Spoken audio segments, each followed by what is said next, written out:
تبارك الذي نزل الفرقان على عبده ليكون للعالمين نذيرا.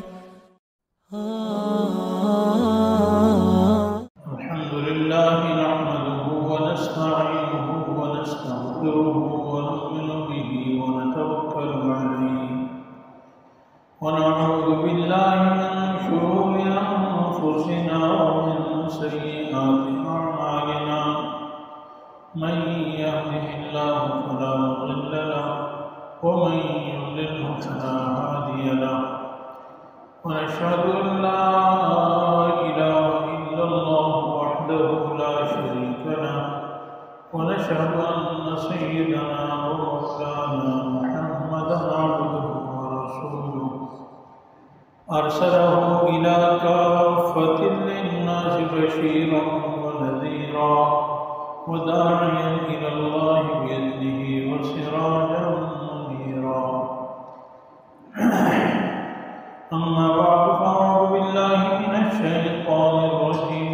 بسم الله الرحمن الرحيم. ولقد بعثنا في كل أمة رسولا أن اعبدوا الله واجتنبوا الطاغوت. صدق الله العلي العظيم وصدق رسوله النبي الحبيب الكريم ونحن على ذلك لمن الشاهدين والشاكرين والحمد لله رب العالمين. اللهم صل على محمد وعلى آل محمد كما صليت على إبراهيم وعلى آل إبراهيم إنك حميد مجيد. اللهم بارك على محمد وعلى آل محمد كما باركت على إبراهيم وعلى آل إبراهيم إنك حميد مجيد. رب اشرح لي صدري ويسر لي أمري واحلل عقدة من لساني يفقهوا قولي. رب زدني علما. معزز سامعین کرام، ربیع الاول کا یہ مہینہ ہے اور اس مہینے کی خصوصی نسبت جناب رسول اللہ صلی اللہ علیہ وسلم کی طرف ہے. آپ صلی اللہ علیہ وسلم کی پیدائش بھی اسی مہینے میں ہے اور وفات یعنی دنیا سے آپ صلی اللہ علیہ وسلم رخصت بھی اسی مہینے میں ہوئے ہیں. تو اس اعتبار سے یہ مہینہ بڑا اعزاز کا حامل ہے، فضیلت والا ہے.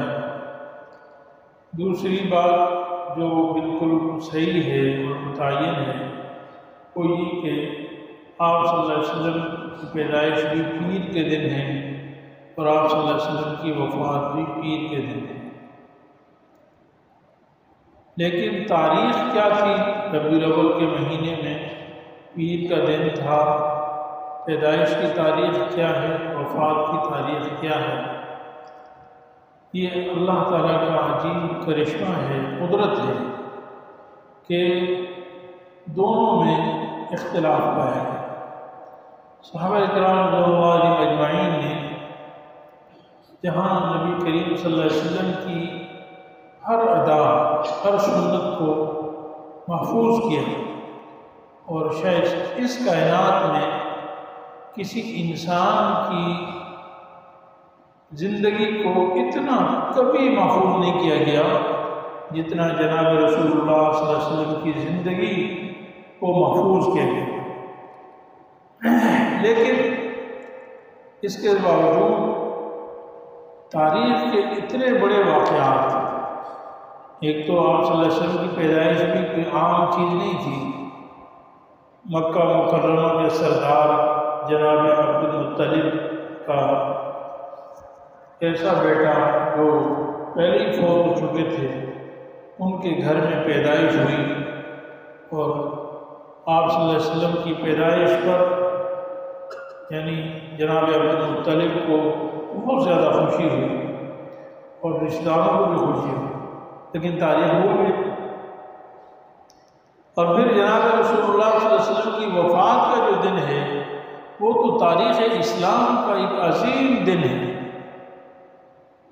کہ آپ صلی اللہ علیہ وسلم جو ساری کائنات کے لیے رحمت بن کر آئے تھے،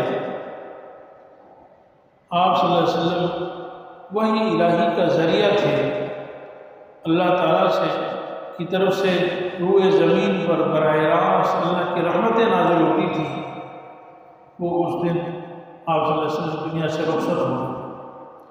لیکن عجیب بات یہ ہے کہ اس میں بھی اختلاف ہے، پیدائش میں بھی اختلاف کہ تاریخ پیدائش کیا ہے، اور تاریخ وفات میں بھی اختلاف ہے۔ پیدائش کے بارے میں ایک قول یہ ہے کہ آپ 2 ربیع الاول کو پیدا ہوئے، ایک قول یہ ہے کہ آپ 6 ربیع الاول کو پیدا ہوئے۔ زیادہ راجح قول علماء نے فرمایا کہ 9 ربیع الاول آپ صلی اللہ علیہ وسلم کی پیدائش کی تاریخ، اور ایک قول 12 ربیع الاول کا بھی ہے کہ یہ مرجوح قول ہے۔ اسی طریقے سے تاریخ وفات، آپ صلی اللہ علیہ وسلم کی وفات کا دن ہے، اس کے بارے میں مختلف اقوال ہیں۔ سب سے زیادہ مشہور تو یہ کہ 12 ربیع الاول کو آپ صلی اللہ علیہ وسلم کی تاریخ وفات ہے، یعنی 12 وفات مشہور تھا، لیکن محققین علماء فرماتے ہیں کہ 12 ربیع الاول آپ صلی اللہ علیہ وسلم کی تاریخ وفات ہونے میں اشکال ہے، کیونکہ 12 ربیع الاول کو پیر کا دن نہیں بنتا، اور اس کی وجہ یہ بنتی ہے، تو اس کی وجہ علماء نے بیان فرمائی ہے کہ آپ صلی اللہ علیہ وسلم نے 10 ہجری میں جو آخری حج فرمایا، جس کو حجۃ الوداع کہتے ہیں، وہ 9 ذی الحجہ کا دن جمعے کا دن تھا، یوم عرفے کا دن جو تھا وہ جمعے کا دن تھا۔ اب اس کو پھر آگے جب حساب کریں، آپ چاہیں تو گھر بیٹھ کے آپ بھی حساب کر لیجیے گا۔ اگر یہ ذی الحجہ کا مہینہ 30 دن کا ہو، اور پھر تو 30 دن بھی 30 تاریخ بھی جمعہ بنتی ہے، پھر اگلا محرم کا مہینہ بھی 30 کا لگا لیا جائے، اس کے بعد سفر کا مہینہ بھی 30 کا لگا لیجیے، یہ 3 مہینے ہیں، تینوں مہینوں میں اگر 30 دن کے لگائیں، اور ربیع الاول کا مہینہ 12 ربیع الاول تک گنا جائے، تو یہ دنوں کے اعتبار سے 12 ربیع الاول اتوار کا دن بنتا ہے۔ آدمی بات ہے کہ دن تو آگے پیچھے نہیں ہو سکتے، ان میں کمی زیادہ تو نہیں ہو سکتی، یعنی ذی الحجہ کے مہینے کو بھی ہم 30 کا لگا لیں تو 9 کو جمعے کا دن تھا، اس کے بعد 21 یعنی 21 دن مزید بنتے ہیں، 10 اور 11 اور اس طرح مزید 2 دن بنتے ہیں۔ تو اسی طریقے سے ہم محرم کا مہینہ بھی 30 دن کا لگا لیں، سفر کا مہینہ بھی 30 دن کا لگا لیں، اور ربیع الاول کے 12 دن لگائیں تو اتوار کا دن 12 ربیع الاول بنتا ہے۔ اور عام طور پر ایسا نہیں ہوتا کہ 3 مہینے مسلسل 30 دن کے ہوں چاند کی تاریخ کے اعتبار سے۔ اگر ہم ان 3 مہینوں میں سے یہ فرض کر لیں کہ ایک مہینہ 29 کا ہے، تو پھر جو ہے 12 ربیع الاول ہفتے کے دن بنتا ہے، ایک دن اور پیچھے آ جائے گا۔ اور اگر ہم یہ فرض کر لیتے ہیں کہ 2 مہینے 29 کے ہیں اور ایک مہینہ 30 کا ہے، یہ جو 3 مہینے ہیں، تو پھر 12 ربیع الاول جمعے کا دن بنتا ہے۔ تو جمعے کے دن بھی آپ صلی اللہ علیہ وسلم کی وفات، یہ تو پکی بات ہے کہ آپ صلی اللہ علیہ وسلم کی تاریخ جس دن وفات ہوئے ہیں وہ دن پیر کا ہے۔ اس اعتبار سے بھی محققین علماء فرماتے ہیں کہ 12 ربیع الاول یوم وفات میں شک ہے۔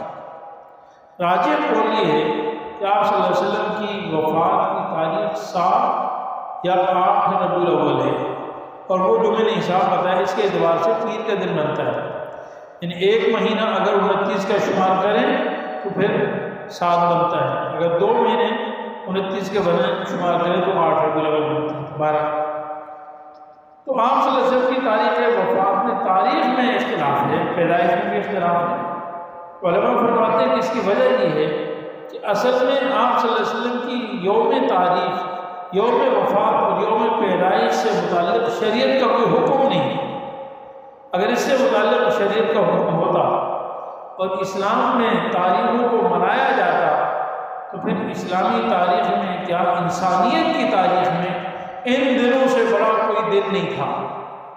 پیدائش کا دن لے لیں تو اس سے عظیم الشان دن نہیں تھا، اور اگر وفات کا دن لیں تو آپ صلی اللہ علیہ وسلم کی وفات انسانیت کی تاریخ میں ایک عظیم سانحہ ہے اور اس کی یادگار منائی جاتی ہے، جیسے اور لوگوں کی تاریخ وفات منائی جاتی ہے، فلاں کی وفات کے دن ہے، فلاں کی وفات ہے۔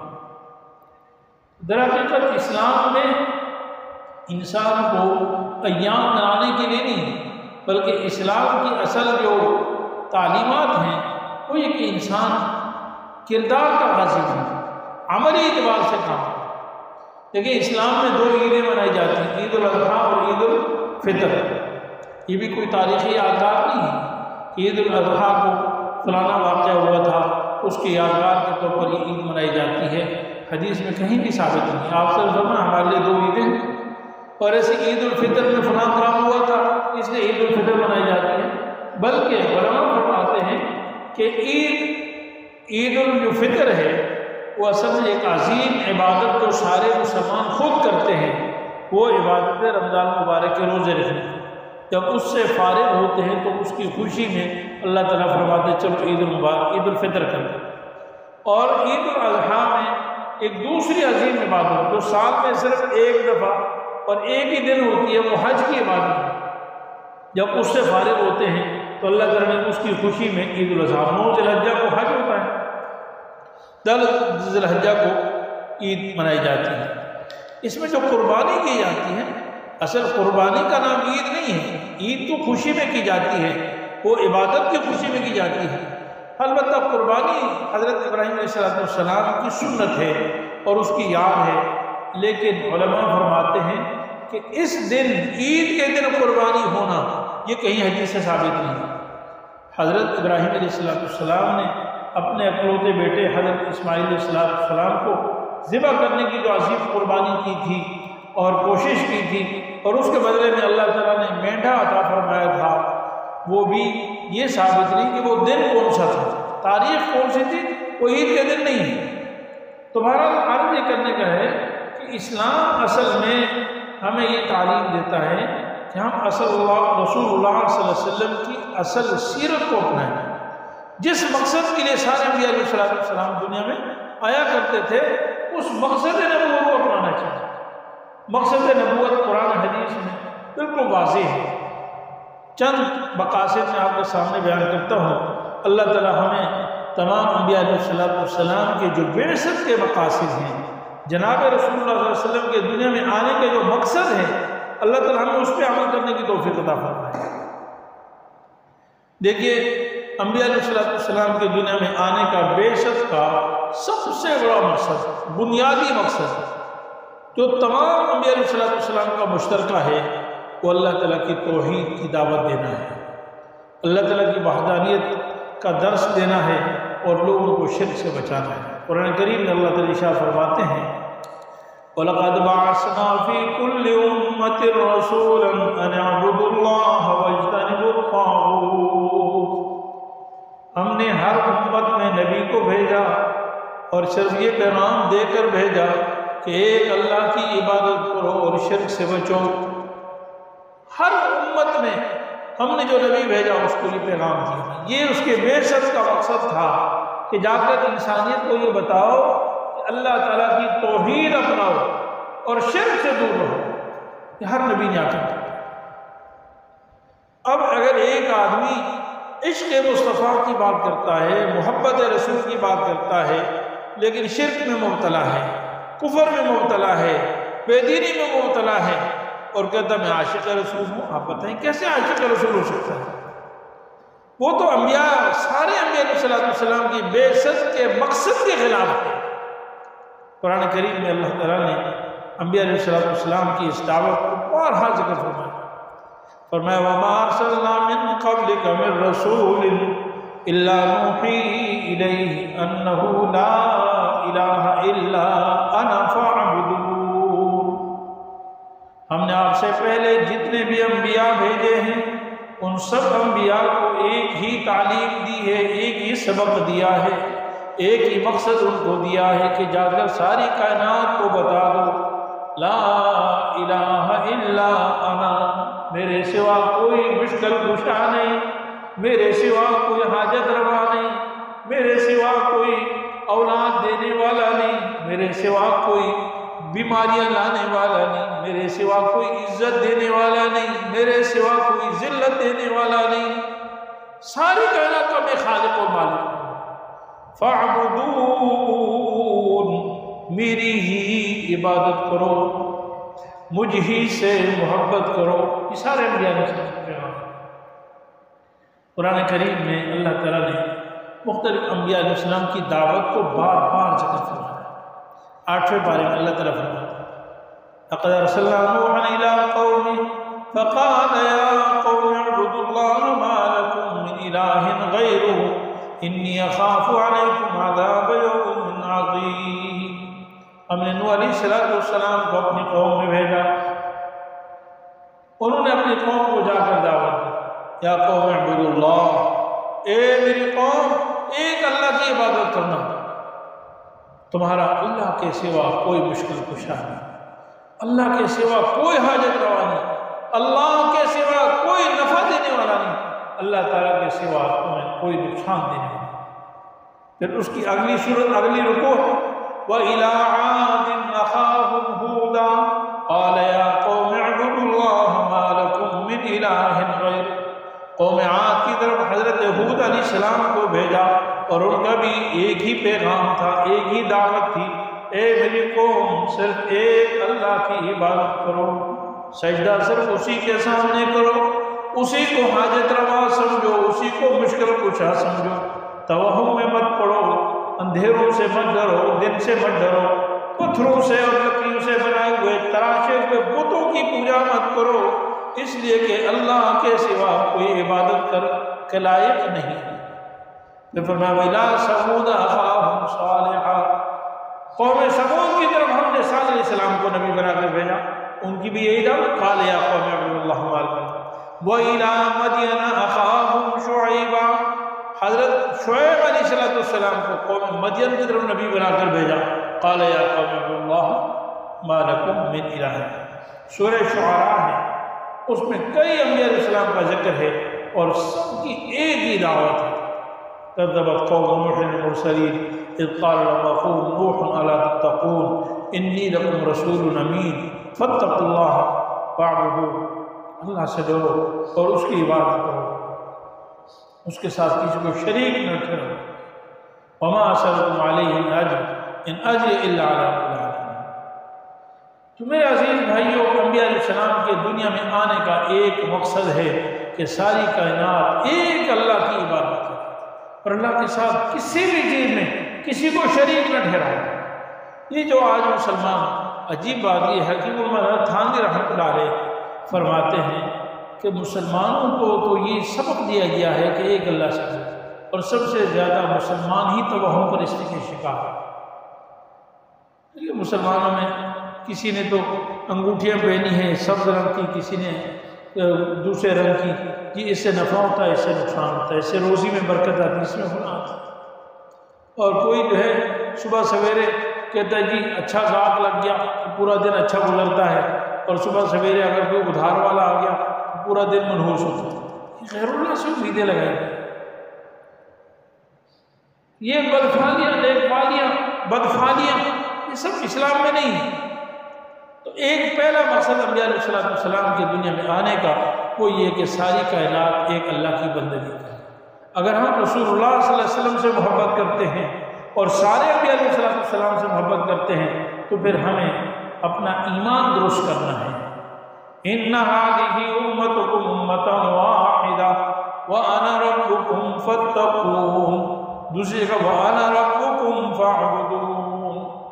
جتنے بھی انبیاء گزرے ہیں سارے انبیاء کا ایک ہی نظریہ تھا کہ میں تمہارا رب ہوں۔ اللہ فرماتے ہیں کہ میں تمہارا رب ہوں، لہذا مجھ سے ڈرو اور میری ہی عبادت کرو۔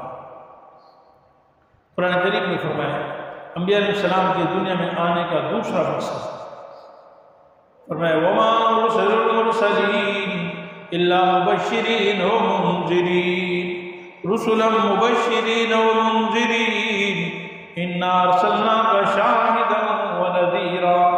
بے شمار آیتیں ہیں۔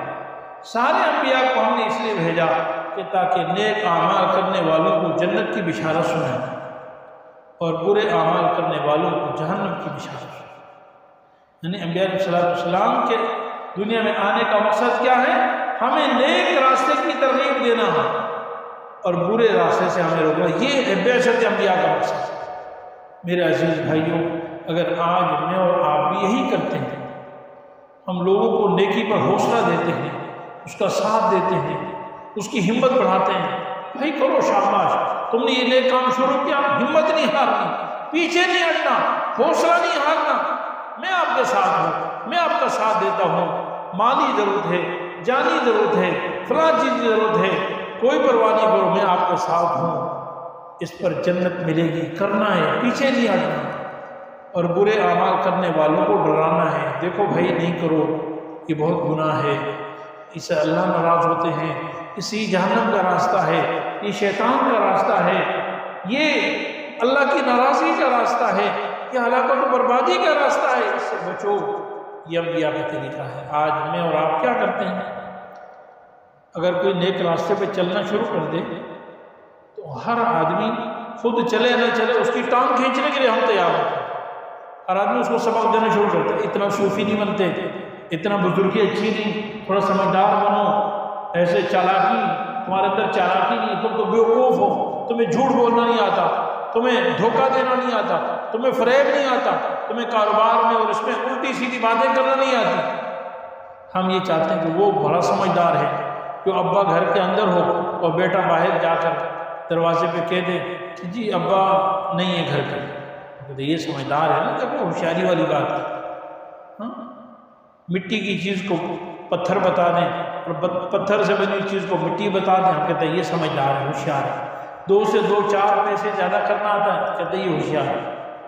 اور جو برے کام کرتا ہے ہم اس کو کچھ نہیں کہتے، ہم کہتے ہیں یار کیا کریں، ٹھیک ہے یار آپ کی بھی مجبوری ہے، آپ برے کام کر رہے ہیں تو کوئی بات نہیں، معاشرے کا بھی خیال کرنا ہے، خاندان کا بھی خیال کرنا ہے، دوست احباب کا بھی خیال کرنا ہے، رشتہ داروں کا بھی خیال کرنا ہے۔ یہ انبیاء علیہ السلام کی بعثت کے خلاف ہے۔ اگر ہم واقعی عاشق رسول ہیں، حضور کی محبت کے دعوے دار ہیں، تو انبیاء علیہ السلام کے دنیا میں آنے کا مقصد کیا تھا؟ ہم نے رسول اللہ صلی اللہ علیہ وسلم کو بشیر اور نذیر بنایا، نیکی پہ حوصلہ دو، خوشخبریاں دو، اس کے ساتھ دو، اس کی ہمت بڑھاؤ، اور برائیوں پہ اس کو کہو نہیں نہیں نہیں یہ غلط ہے، یہ اچھا نہیں جائے گا۔ نمبر 3، آپ صلی اللہ علیہ وسلم کے دنیا میں آنے کا تیسرا مقصد قرآن کریم میں وَمَا أَرْسَلْنَا مِن رَّسُولٍ إِلَّا لِيُطَاعَ بِإِذْنِ اللَّهِ۔ آج تک جتنے انبیاء علیہ السلام آئے ہیں ان کے دنیا میں آنے کا صرف ایک مقصد تھا کہ ان کی اتباع کی جائے۔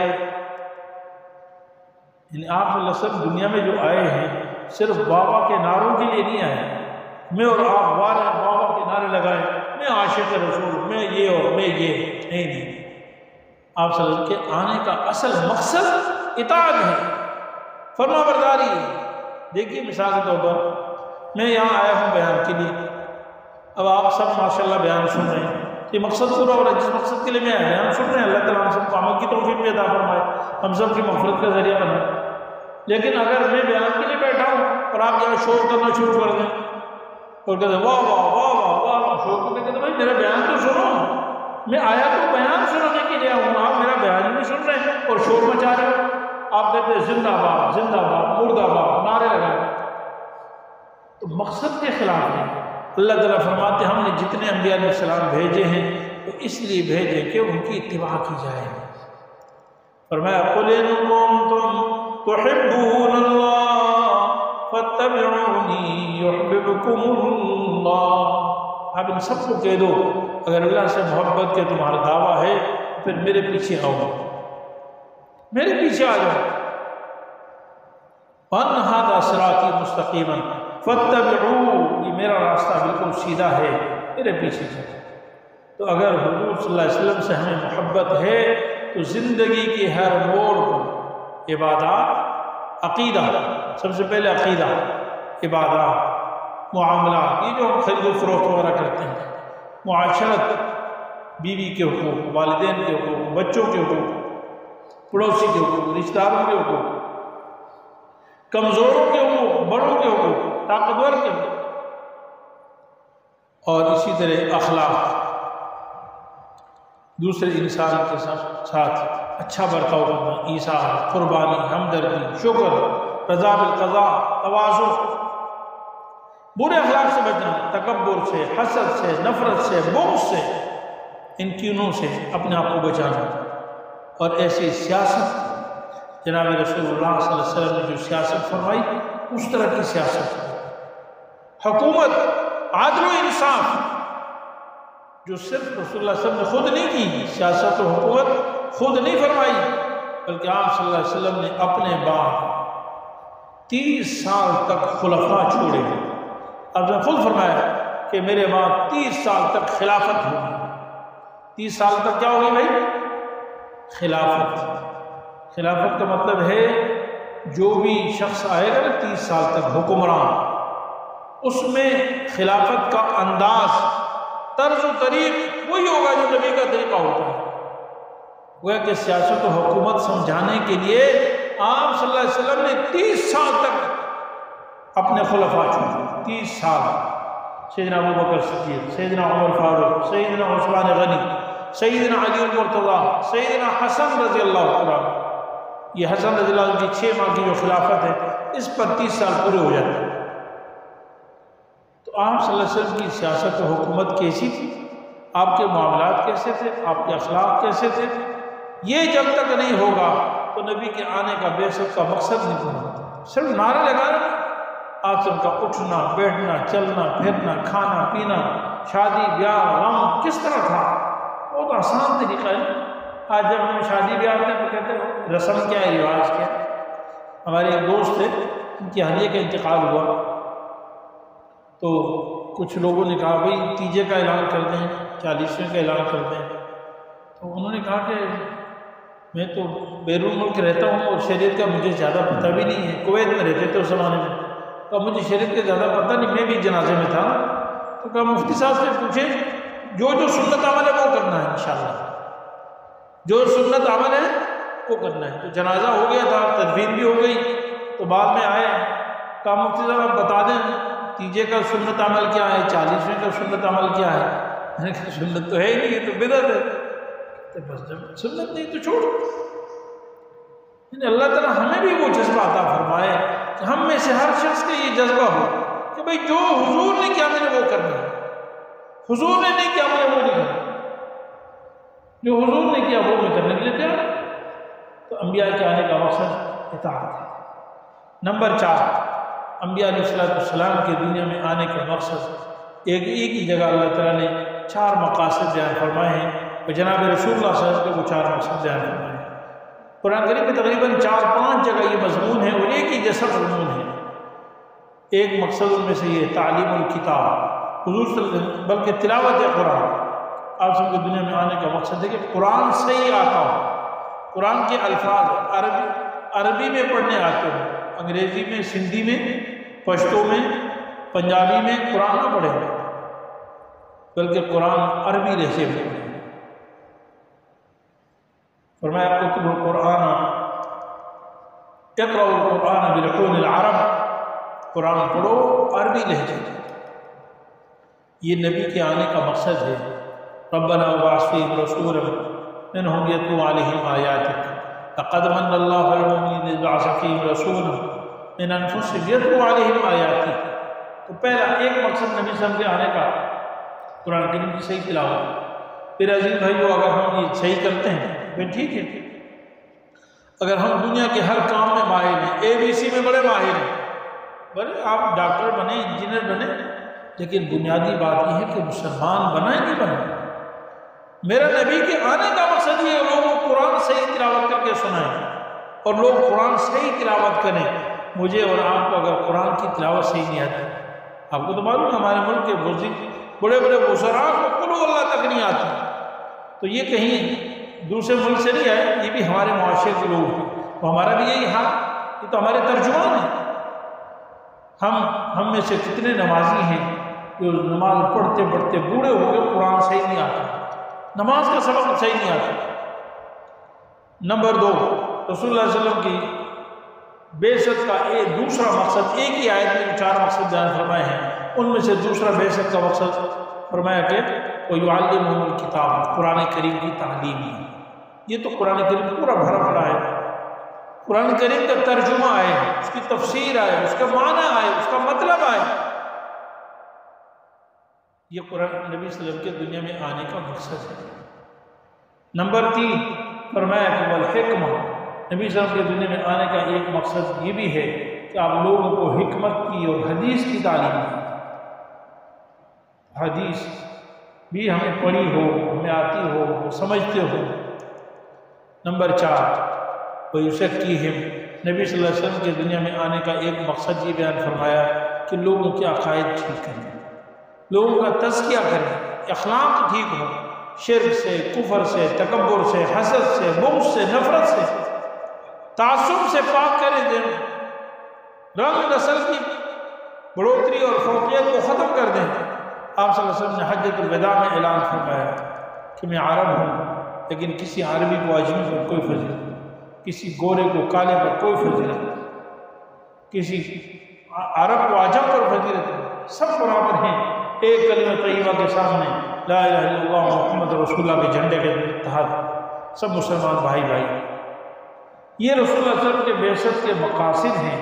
میرے عزیز بھائیوں، مجھے اور آپ کو یہ سوچنا ہے کہ اگر ہم رسول اللہ صلی اللہ علیہ وسلم کی بعثت کے مقصد پر عمل کر رہے ہیں پھر تو میں اور آپ کامیاب ہیں، اور اگر بعثت کا مقصد پر عمل نہیں کر رہے تو پھر میں بھی ناکام اور آپ بھی ناکام، پھر سب ناکام ہیں۔ میرے عزیز بھائیوں، آپ صلی اللہ علیہ وسلم جو دین دے کر گئے ہیں اس کو سب سے بہترین سمجھانے کا طریقہ خود رسول اللہ کی ذات ہے۔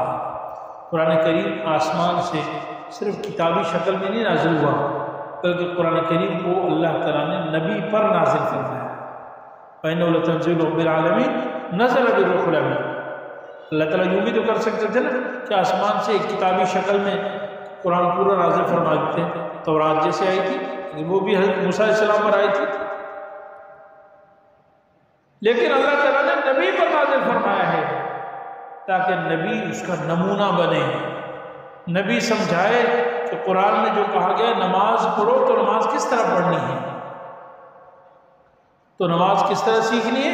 فرمایا صلو کما رأیتمونی اصلی، حضور کو دیکھو جیسے حضور نماز پڑھتے ویسے تم بھی پڑھو۔ تو نبی نمونہ ہوتا ہے۔ قرآن و حدیث کے سمجھنے کے لیے سب سے بہترین نمونہ جناب رسول اللہ صلی اللہ علیہ وسلم ہے اور جناب صحابہ اکرام۔ اسی لیے آخری بات میں عرض کرتا ہوں، دیکھیے رسول اللہ صلی اللہ علیہ وسلم نے ایک بات فرمائی اور وہ یہ کہ فرمایا پچھلی امتوں میں 72 فرقے تھے، میری امت میں 73 فرقے ہوں گے۔ سنی ہوگی نہیں بات آپ نے، میری امت میں 73 فرقے ہوں گے، ان میں سے ایک جنت میں جائے گی فرقہ ناجیہ، باقی 72 فرقے جہنم میں ہیں۔ صحابہ کرام بے چین ہو گئے کہ یا رسول اللہ ہمیں جلدی سے بتا دیجیے کہ وہ فرقہ جو جنت میں جائے گا وہ کون ہے، اس کی صفات کیا ہے، تاکہ ہم بھی کوشش کریں اس فرقے میں شامل ہوں۔ اور میری اور آپ کی بھی یہی کوشش ہے انشاءاللہ کہ ہم بھی اسی فرقے میں شامل ہیں۔ تو آپ صلی اللہ علیہ وسلم نے جو بات فرمائی وہ بڑی عجیب بات فرمائی۔ آپ صلی اللہ علیہ وسلم فرمایا یہ نہیں فرمایا کہ جو قرآن و حدیث کی اتباع کرے وہ جنت میں جائے گا، حالانکہ مرکز تو قرآن و حدیث ہے۔ اسی لیے کہ رسول اللہ صلی اللہ علیہ وسلم کو وحی کے ذریعے بات معلوم تھی کہ قیامت تک جتنے 72 فرقے آئیں گے نا ساری قرآن و حدیث کے دعویٰ کریں گے، اور اپنی گمراہی بھی آج قادیانی بھی قرآن سے اپنی گمراہی ثابت کرتا ہے۔ تو قرآن یضل بھی کثیر یہدی بھی کثیرا، یضل بھی کثیرا ویہدی بھی کثیرا، اسی قرآن کے ذریعے سے بہت سارے لوگوں کو ہدایت بھی ملتی ہے اور اسی قرآن کے ذریعے سے بہت سارے لوگ گمراہ بھی ہوتے ہیں۔ تو آپ صلی اللہ علیہ وسلم نے ایک عجیب بات فرمائی، یہ بڑی عجیب بات ہے۔ فرمایا کہ اگر تم نے یہ جاننا ہے نا کہ وہ کامیاب فرقہ کون سا ہے، جنت میں جانے والا فرقہ کون سا ہے، اس کو پہچاننے کا ایک ہی طریقہ ہے کہ جو میری طرز زندگی اور میرے صحابہ کے طرز زندگی پر ہوگا بس وہ جنت میں جائے گا۔ یعنی آپ سب نے اپنا طرز زندگی بتا دیا، صحابہ نے کس عمل کو کس نہج پر کیا ہے، کس انداز سے کیا ہے اس کو دیکھنا ہے۔ مفتی شفیع صاحب رحمۃ اللہ علیہ فرماتے ہیں کہ دیکھیں ایک مشہور حدیث ہے، آپ نے بھی سنا ہوگا کہ آپ صلی اللہ علیہ وسلم دو قبروں کے پاس سے گزرے اور آپ سے فرمایا ان دونوں کو عذاب قبر ہو رہا ہے، اور کسی بڑی یعنی ایسی بات بھی نہیں کہ تمہاری نظر میں بڑا گناہ ہو، ویسے تو بڑا گناہ ہے، ان دونوں کو عذاب جو ہو رہا ہے نا وہ ایک تو چغل خور ہے اور دوسرے کو گناہ جو ہو رہا ہے وہ یہ کہ پیشاب سے نہیں بچتا تھا، ایسا جو بول تو آپ سے ان دونوں کو عذاب ہو رہا ہے۔ پھر آپ صلی اللہ علیہ وسلم نے ایک لکڑی اٹھائی اور اس کے دو ٹکڑے کیے، ایک لکڑی کا ٹکڑا ایک شاخ ایک قبر پہ رکھ دی اور ایک دوسرے قبر پہ رکھ دی، اور فرمایا کہ جب تک یہ لکڑیاں یعنی ہری بھری رہیں گی یہ اللہ کا ذکر کرتی رہیں گی، اور اس وقت تک ان دونوں قبر والوں کی جو عذاب ہے نا اس میں تخفیف ہو جائے گی۔ یہ آپ صلی اللہ علیہ وسلم نے کیا، صحابہ نے خود دیکھا۔ حضرت مفتی شفیع صاحب رحمۃ اللہ جو مفتی اعظم پاکستان ہیں وہ فرماتے ہیں کہ یہ تو حضور نے کیا اور صحابہ نے خود دیکھا، لیکن صحابہ نے یہ عمل آئندہ کتنی مرتبہ کیا؟ کیا صحابہ جب قبروں کے پاس سے گزرتے تھے تو وہاں پھول نچھاور کرتے تھے؟ کیا قبروں پہ ٹہنیاں لگاتے تھے؟ کبھی یہ کرتے تھے؟ صحابہ نے نہیں کیا۔ تو آپ صلی اللہ علیہ وسلم کی طرز زندگی وہ سب سے زیادہ مشعل راہ ہے، اس لیے قرآن کریم میں حضور صلی اللہ علیہ وسلم کو ہادی بن کر آسمان سے آئے، لیکن قرآن کریم میں اللہ تعالیٰ نے فرمایا فَإِنْ آمَنُوا بِمِثْلِ مَا آمَنْتُمْ بِهِ فَقَدْ اهْتَدَوْا، اگر تمہارا ایمان ان لوگوں کا ایمان ایسا ہوگا جیسے صحابہ کا ایمان، یعنی صحابہ کے طرز پر ایمان ہونا چاہیے، تو پھر تو ہدایت کرنا، اگر ایسا نہیں تو گمراہی کرنا۔ تو بہرحال ہم سب کو یہ کوشش کرنی چاہیے کہ جو رسول اللہ صلی اللہ علیہ وسلم کی طرز زندگی ہے اور جناب صحابہ اکرام اجمعین کی طرز زندگی، ان کا جو عمل ہے اس سے بہتر کوئی عمل نہیں ہو سکتا، وہ ہمارے لیے بہترین نمونہ ہے، ہمارے لیے مشعل راہ ہے، اور ان کی اتباع کرنے میں ہماری 100% دنیا کی بھی کامیابی ہے اور آخرت کی بھی کامیابی ہے۔ ربیع الاول کا اصل مقصد یہی ہے کہ ہم اس سے یہ عزم لے کر، یہ ارادہ لے کر، یہ جذبہ، یہ ولولہ ہو ہمارا کہ ہم مسلمان ہیں اور رسول اللہ صلی اللہ علیہ وسلم کو دنیا میں جس مقصد کے لیے بھیجا ہے ہم آپ صلی اللہ علیہ وسلم کے اس بعثت کے مقصد کو لے کر پوری زندگی خود بھی گزاریں گے اور ساری انسانیت کو بھی اسی کا درس دیں گے، اور اس سے رکاوٹ والے جتنے بھی راستے ہیں ہم اس سے خود بھی بچیں گے اور دوسرے مسلمانوں کو بھی بچانے کی کوشش کریں گے۔ وآخر دعوانا الحمدللہ رب العالمین۔ مفتی صاحب کے YouTube چینل کو سبسکرائب کیجئے اور ان کے تازہ بیانات کے ذریعے اپنی علمی، اصلاحی اور فکری آبیاری کرتے رہیے۔ جزاکم اللہ۔